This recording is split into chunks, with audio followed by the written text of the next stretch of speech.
So kung magkaiba pa kami ng probinsya ng asawa ko, example is sa Iloilo, so another pamasahe naman sa aeroplano, sobrang mahal talaga. $8,000 convert sa peso.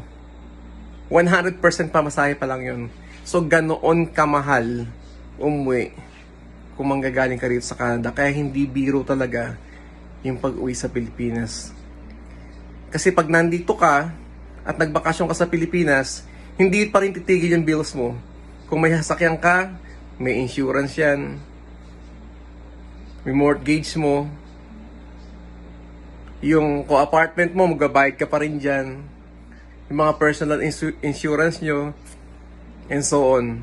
So hindi pa rin titigil yung bills. Pag nasa Pilipinas ka, yung bills mo rito, lalakad pa rin. Kaya kung napansin nyo yung mga taon-taon umuwi dito sa Canada,